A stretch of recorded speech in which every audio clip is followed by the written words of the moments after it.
Welcome to the MMA Show. I'm Adam Catterall. It is a pleasure to once again be in your company. This is a look ahead to what is still to come this February. Lots of fights for relevance, it feels. Fighters' careers hanging in the balance. Title aspirations hanging by a thin thread. Can they step up? We'll only find out in due course, but we're going to give you a full preview of what is still to come throughout the course of this show. You're also going to hear from a fighter that I'm extremely excited about. He's got a big opportunity in the co-main event this weekend against Calvin Kattar. Youssef Zalal is going to be on the show. Before we get stuck into any of that, though, let's take a little bit of a quick look back at UFC 312. Sydney, Australia was the destination. And if we're dead honest about it, as we built up towards UFC 312, I think the majority of us will conclude that the profile value wasn't necessarily there on the card. The names didn't stack up. The excitement in and around certain fights didn't stack up. And unusually for the UFC, the performances weren't there either. That doesn't normally happen. We've had cards in the past where maybe the profile value hasn't been there, but 9 times out of 10, you do get people that deliver big on the night. The title fight in the middleweight division wasn't the one that I think all of us wanted. Maybe now we can move on towards more exciting matchups. Dricus Du Plessis took care of Sean Strickland quite easily. Didn't have to get out of second gear, winning every single round on my scorecard and on 2 of the judges as well, with a 50-45 across those 2. Sean Strickland wasted his opportunity of becoming a 2-time middleweight world champion. Where does he go from here? Well, we'll discuss that in the February review at the end of the month. We'll also talk about the narratives of what could be happening for Dricus Du Plessis. But as he said himself when I met up with him last week, the division is looking incredibly exciting. This is what he had to say about the current landscape at middleweight. Yeah, it's the whole picture changed now in the last couple of months. I have to say, yes, I was looking at the Khamzat fight. Then it's my 3rd title defense, and beating a guy like Khamzat, that warrants me my shot at the 205 belt. But then now with Imamov doing what he did, and then you have Kyle Bahal who's also on the door, knocking on the door. Now we get to a situation where the whole picture a year ago, the top 5 looked completely different to right now. And that's exciting. That gets me excited. I have a division now. The division is very excited. A lot of new faces. Now, a guy like Izzy and Robert Whittaker, who's been at the top for years. How many years was the 2 top dogs in this division not even top 5 anymore? That's a big, big change. And yeah, right. For me, I need to take care of my division. But 100% 205 is where I want to go up and become a double division champion, but I want there to be no doubt that I'm the greatest middleweight ever. You could check out the full interview with Dricus Du Plessis on this channel. Make sure you like and subscribe. But remember that the interview was taking place before UFC 312. Good to hear him, though, talking about the landscape of the division and that he's just putting on hold for a second, moving up in weight, even though he kind of alluded to it at the end of the win over Sean Strickland. Fully acknowledging that Chimaev, Imavov, Barallo, all worthy contenders, and they could be a really exciting time in the next 12 months at 185. In the co-main event at UFC 312, we solidified the fact that Zhang Weili is the best female fighter on the planet. Tatiana Suarez, though, gave it everything. She kept coming, she kept asking questions, and if you look at the stats of the fight, first round she had an awful amount of success, but then on in, it was all about Zhang Weili. Fantastic. Look at the significant strike differential between the 2. On the feet, it wasn't even a contest. Suarez did have moments where she's shooting for takedowns, but from round 2 onwards, the takedown defense of Zhang Weili was on point. She's 35 years of age and getting better and better and better. What comes next for her? Well, the obvious is a step up in weight. I know I've just talked against that for the main event victor in Dricus Du Plessis, but we're in a different space now with Zhang Weili. Do you want to see her take on Jeanne de Roba, another contender? Not really. The super fight is her versus Valentina Shevchenko for the 125-pound strap. Let's do it. Let's get it on. I know that Manon Fiorot might have a few things to say about that at 125 pounds. But if you look at it, realistically, we need to see it. Who is the best of the best? Those two girls are absolutely the best. And I just think stylistically, it matches up really, really well and would be gigantic for female mixed martial arts. Yang Wei Li, superb as ever, down under in Sydney, getting the job done over Tatiana Suarez over the distance. Any other major talking points coming out of Sydney? Not really. Like I said, it was decision heavy.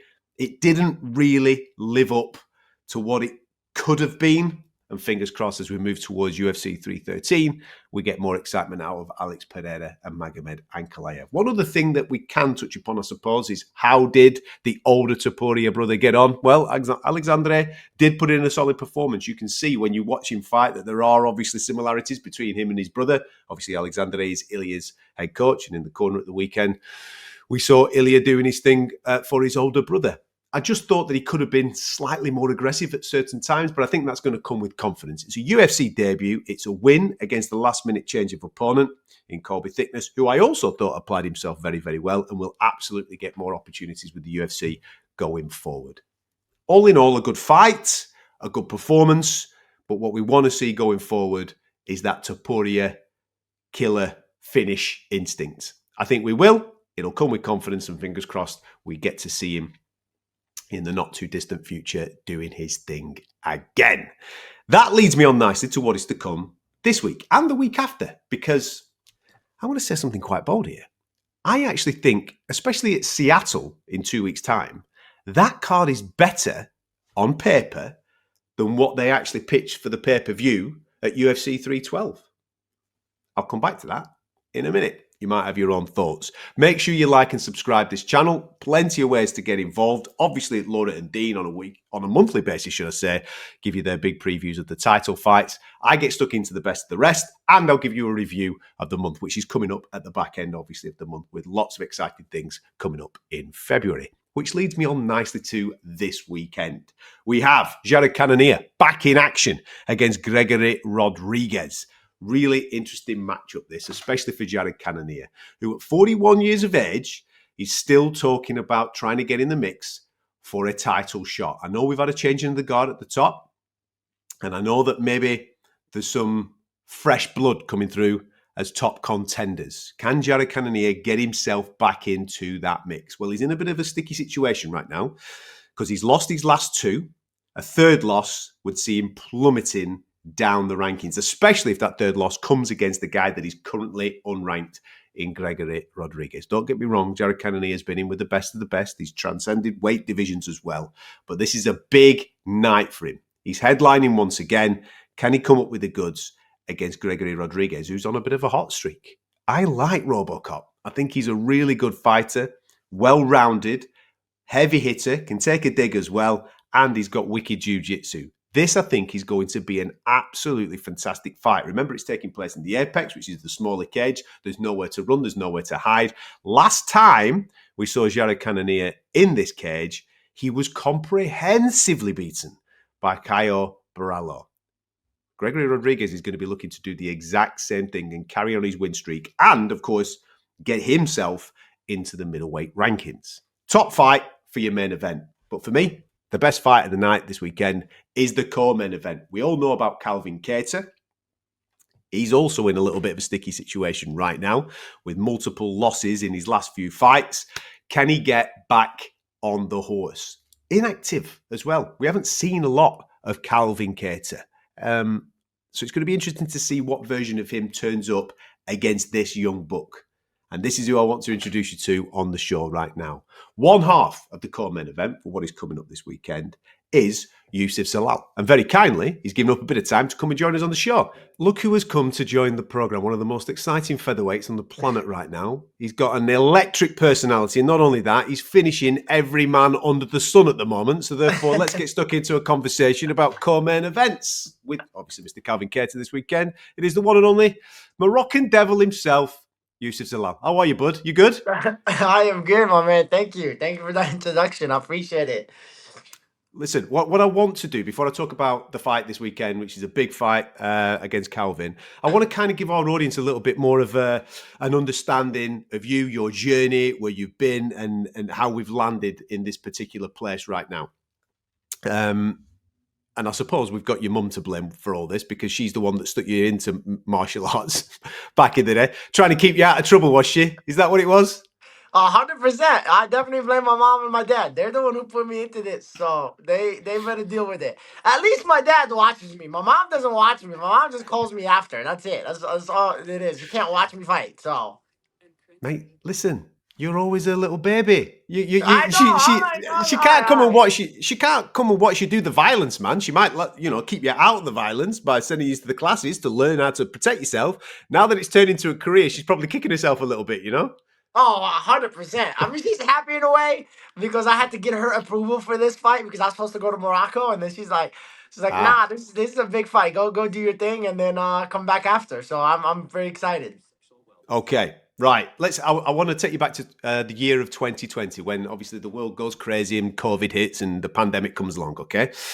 This was a massive year for you because you make your debut pre-pandemic. So you're in February, you burst onto the scene, you make your debut, we get off to a winning start, buddy. Everything's good. Then the pandemic comes, but you stayed active, which I thought was really, really impressive. What did you get? You got another 3 fights in that year, one of which obviously is the one with Ilya, which we'll get to in a minute. But that must have been a difficult thing to do during that period of time because gyms were shutting down, opportunities to train. Was it because you were willing and able to get to the apex in Las Vegas that you could get on the cards? Is that how that was working back then? No, man, it was crazy. So I get like out of nowhere, they were like, "Hey, we made the UFC debut, right?" And all that stuff, and the COVID thing hit. So in my head, I was like looking, I was like, "Do I even have a job anymore?" I was like, "What's going on? Like, what's the deal and stuff like that?" But our head coach, Mark Montoya, he's like the one who's like, "No, we're still gonna train, still stay ready. This is the right time for opportunities and stuff like that." And especially in this sport. This sport is all about opportunities, you know. And Yeah. then, of course, you got the young, hungry Youssef that was just saying yes to everything. And then I was like, yes, yes, yes, I'll take yes, yes. And then I go in and fought. Like I think it was like I fought 4 fights in one year, Yeah. and it's happening again. It's crazy. I don't know why. It's like this might be my fourth fight in 11 months. So it's like it's blessings, man. I really love that, and yeah, it was awesome just to kind of experience that in a way because I did not know I was gonna have a job. So that was the biggest thing, and ended up having actually multiple fights. So that's grateful for that and blessed for that. Well, that first ride, I mean, I think it works out at 6 fights in 16 months. That's ridiculous. Let's be honest. That's fast. There's 3 wins in there. There's 3 defeats in there. One of them is against Ilya Topuria, which kind of starts all that. That was out in Abu Dhabi. I know that was a last minute replacement thing. I'm trying to put this into context for people because people look at the record and go, "Oh, 3-3. There's a pandemic here."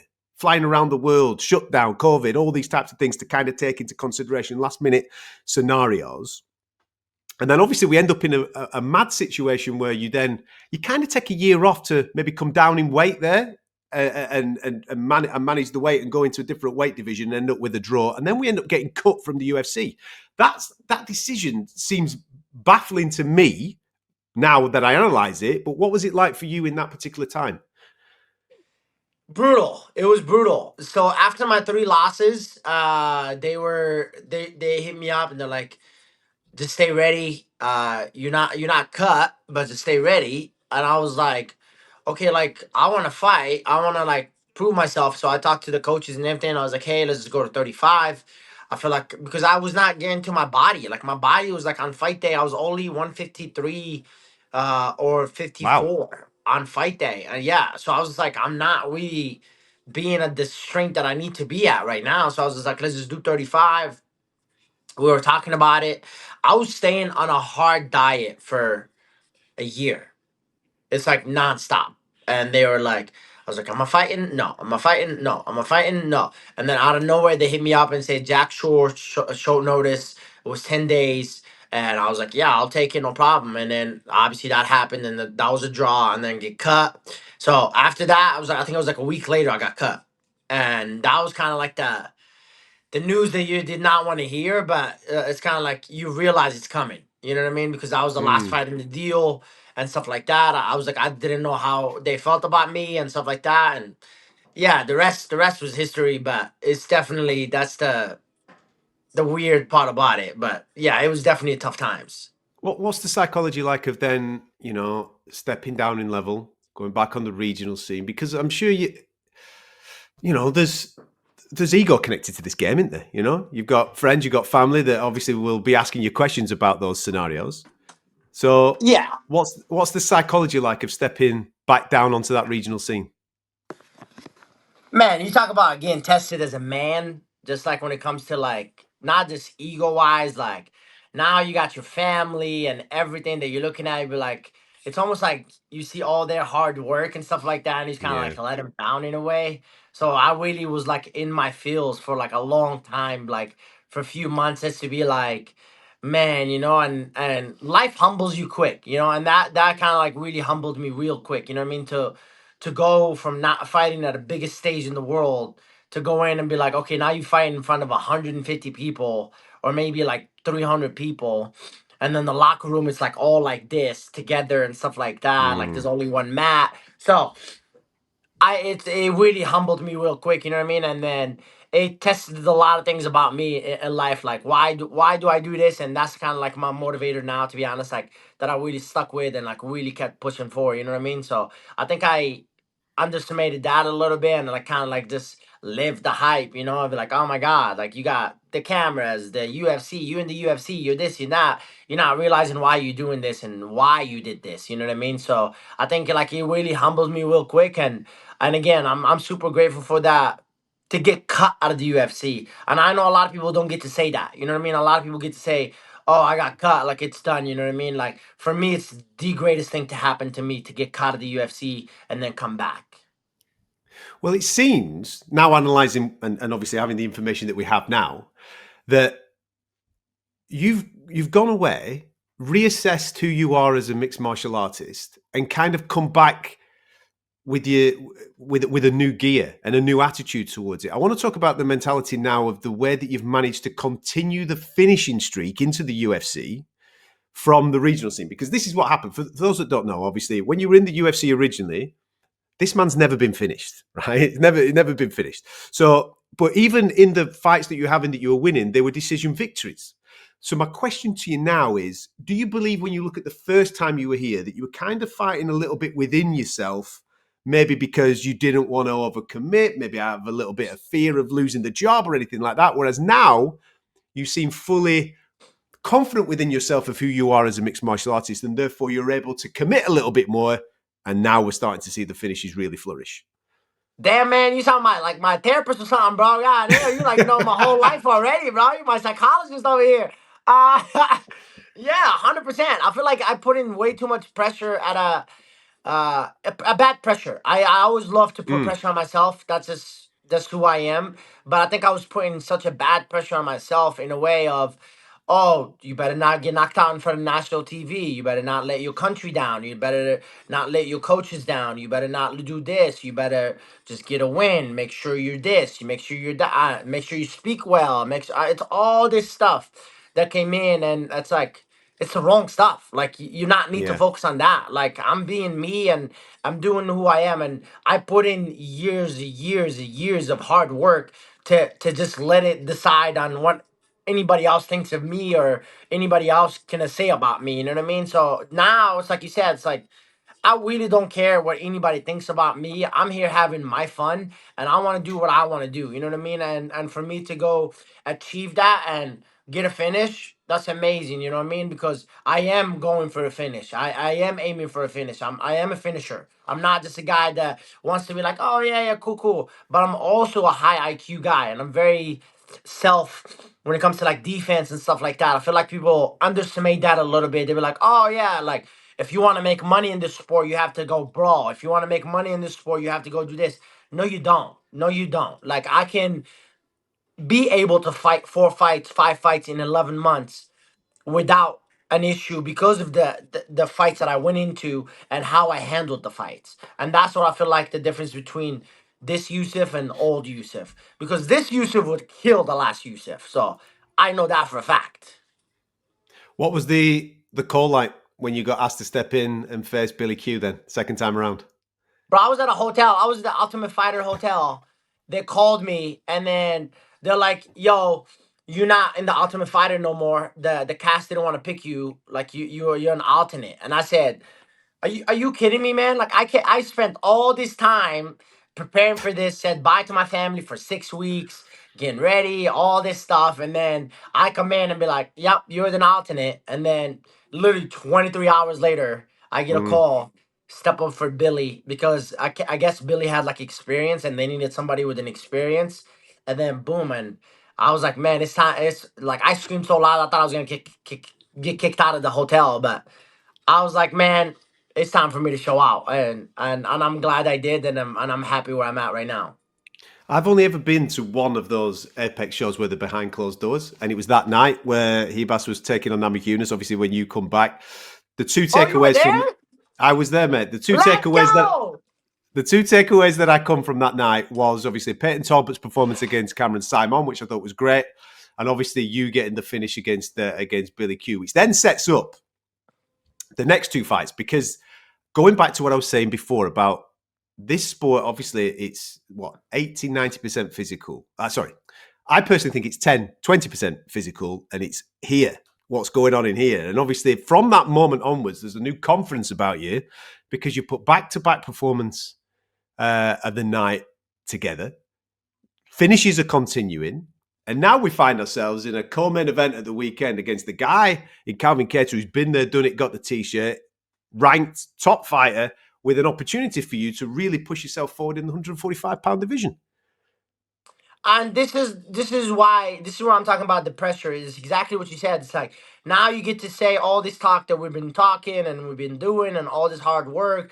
You get to have a second chance in life, and then to get to really go to show it out. You know what I mean?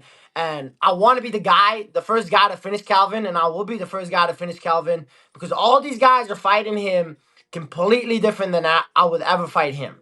You know what I mean? I feel like okay, just because you're durable, I'm not just gonna keep punching you in the head. You know what I mean? I was like, there's multiple ways. This is MMA. This is not just a boxing fight or who's the toughest, who's the this and this and that. I'm like, we're humans, man. Like you can test certain line, and then they'll be like, you'll find out who's good and who's not good. You know what I mean? And people know that about me. As like, if you want to finish me, good luck. Like you better bring anything you got, and you'll find out the real durable out of me. You know what I mean? So I'm just excited for this opportunity, like you said, and then to keep this journey going. And man, what a hell of a journey this is, man. To go from getting cut. This is the crazy part. This is the crazy story, man. It's 11 months ago, I was not in the Yeah. UFC. I was Yeah. not in the UFC. Now we're at the co-main and to fight the number 10. Like this is the story that I want to share to the world, and I want to share to the young kids, old people. Doesn't matter. Like if you think you're failed, you're done. You're not. If you really stick with the discipline and staying consistent and believe in whatever you believe in. I don't know what people believe in. You know what I mean? Those things will take you a long way, you know what I mean? And that brings you happiness, and that brings me happiness and brings me joy. And like I said it before in that Billy fight, I just want to bring joy to those people that's struggling in life, especially now these days, man. I feel like there's so much struggle going on and stuff like that. So to go see my story, be like, holy smoke, like this guy changed his life in in not even a year. You know what I mean? So I'm super grateful and blessed about that. Listen, this whole journey is what, 5 years old. So we've had 7 fights in the UFC, got cut from the UFC, gone back to the regional scene, won the regional scene, got his ass back into the UFC, now finished 3 guys on the trot. I mean, listen, I know how good Jack Shaw is. That's an elite finish to be able to do that to Jack Shaw and now find himself in this co-main event this weekend. What are the challenges that you see that Calvin presents to you at the weekend? It's like you said, the durability and then the boxing, you know, and all those guys and plus he's a bigger body, you know what I mean? He's a bigger featherweight as well. So like you have to understand like what things he brings, you know what I mean? And the last thing is experience. That guy fought the best of the best. So I feel like a lot of guys are like kind of shitting on the last 3 losing and stuff like that. I'm Nah, like, man. bro, All I was like, elite. you guys got to see who he All fought. You know what all I elite mean? guys. Yeah, you know what I mean? So for me to go stand and outshine all those guys that he fought, that's the statement by itself. And that's like the thing that I want to bring in, you know what I mean? And I said it last year, I want to headline a 2025. And to do that, you know you got to go perform. And you know you got to do a lot of things to go bring the heat and then the media and all this stuff, you know what I mean? So by me going, doing, finishing Kattar, that will do that. And I can't wait to do that. And I can't wait to have fun on Saturday night. Well, in doing that, that then maybe sets up a call out for someone in the top 5, which I'm not going to ask you what that is. That you could do that on Saturday evening, but then success in that fight puts you back on the path for the rematch with Ilia Topuria, doesn't it? And is that the thing that you're chasing down at 145? That's the only thing I've been chasing since coming back to the UFC. He's the main motivator for me to chase anybody. I know how my game has to be to fight the best, and this is what I'm preparing for, the best fighters ever. And Calvin Kattar, I'm preparing for the best Calvin Kattar that ever fought when he was number 5. He was going for the title contention and all that stuff. And after this fight, it's the same thing. Nothing changes, and that's the main guy I'm coming for. Has any of Ilia's success surprised you? Because you've been in with him. You've done 15 minutes with him. No. The confidence and then the energy that kid brings says it all. You know what I mean? And I'm assuming like he's a very disciplined guy and very hardworking guy. So I like I told you, man, the manifest and then the faith and the discipline and then the consistent, it will take you a long way. And that's the problem with this sport now these days. I feel like some people just rely so much on talent. They be like, okay, yeah, like just go do this. And that's what my first UFC run was. It was all mostly talent, you know what I mean? And hard work, sure. You know, I was like, I'm always a hardworking guy, but it's like there's not tactics to it. There's no uh manifesting and sticking to your why and all that stuff. We just say, I want to be a world champion. We're not doing the things you want to be a world champion. You know what I mean? So when reality hits you, life humbles you quick, and you know I had to learn it the hard way, and I'm happy I learned it the hard way. So it is what it is. But that moment is enabling you to deal with what's happening now, because I'm sure that obviously being on the finish streak, becoming a bit of a star, becoming famous, all those types of things come with their own challenges, man. They come with their own challenges. Everybody wants to be a part of the tree. You know what I mean? Everybody wants to be a part in that gang, don't they? You've got to make sure that you know who the real ones are on this journey. I have my roots. My roots don't change. The roots are the most important about a tree. Branches you can take off and they can grow again, but the main thing is what's under that nobody can see. You know what I mean? And that's like the people I stick with, and that's the people I have, and that's the people I always have. You know what I mean? So I learned that the hard way when I try to have everybody else come into my roots and affect my roots, and then obviously the plant dies. So I'm not trying to do that, and you know, I had to put some chemicals in those roots, and then they all growing back up right now, and then we're ready to go and do some things right now. Listen, in 2020, even though it led to getting cut afterwards, in 2020, this man was the newcomer of the year in the UFC. In 2025, are we going to be fighter of the year, Youssef? Hey, I like those words. I like those words coming out of your mouth right there, my man. Yeah, we're gonna be the new star. We're gonna be the 2025 star. Mark my words, man. I'm pretty excited, and I can't wait to go really just have some fun, man, and have a blast and show these people like you can do it. You know what I mean? I don't care what people think about you and what people say about you. When you get a second chance in life, and you always get a second chance in life, take full advantage of it. And I'm doing that, and I can't wait to keep showing it to people. Top man. Listen, thank you so much for your time, buddy. Enjoy the rest of your week in Vegas, and I'm looking forward to see you do your thing on Saturday night. Thank you, my man. I appreciate you. I thank you for coming to that Billy fight. I didn't know you were there. I appreciate you. How good is he? Told you. Top guy. On a hot streak right now. Finishes galore. Can he keep the streak ahead of Calvin Kattar this weekend? Who, like I said in that conversation, is in a bit of a sticky situation. Also, keep an eye out this weekend.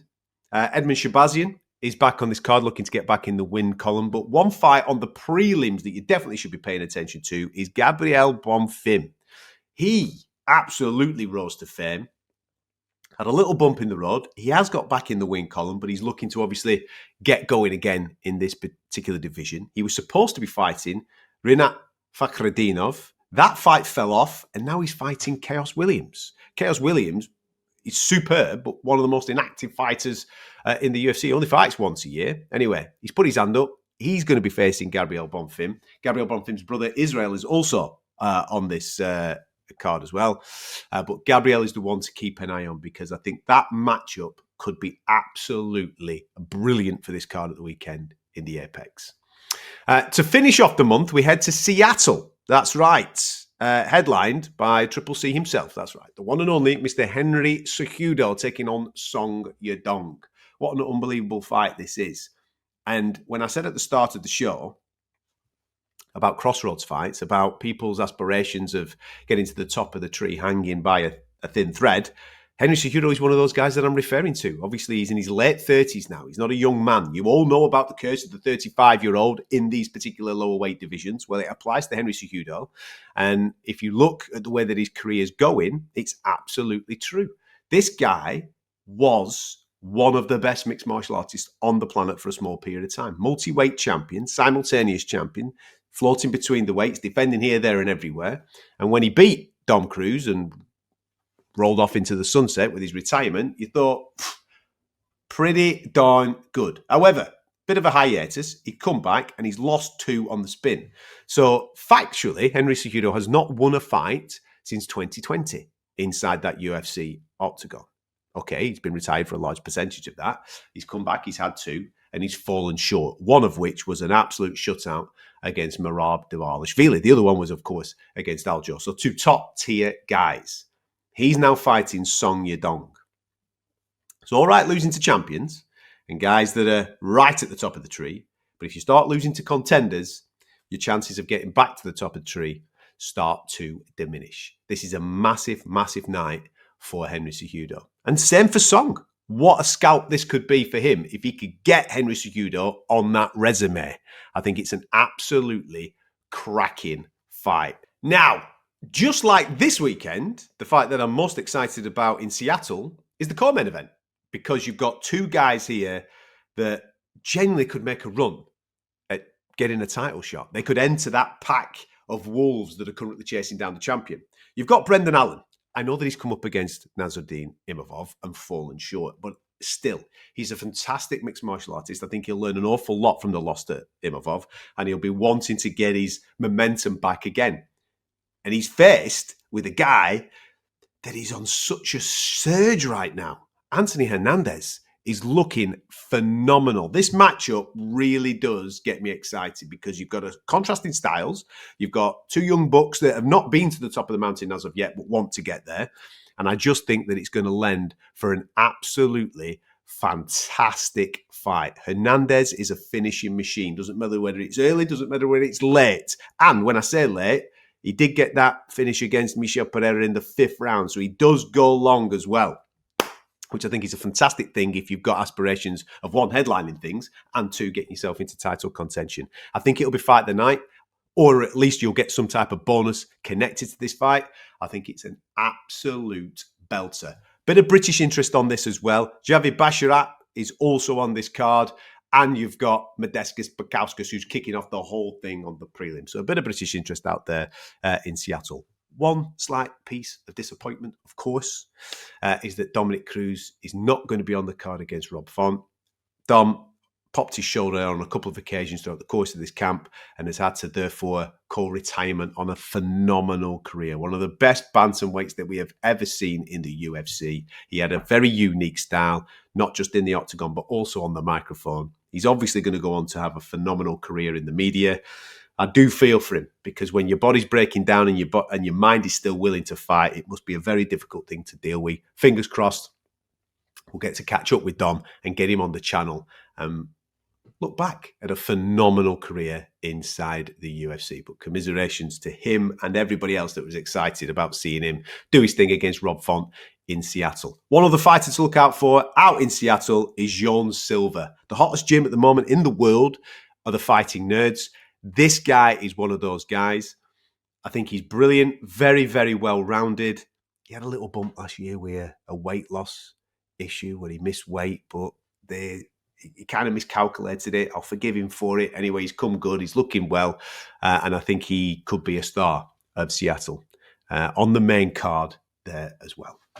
There you go. That's how your February's looking up. Make sure you're looking out for Youssef Zalal, who's fighting Calvin Kattar this weekend.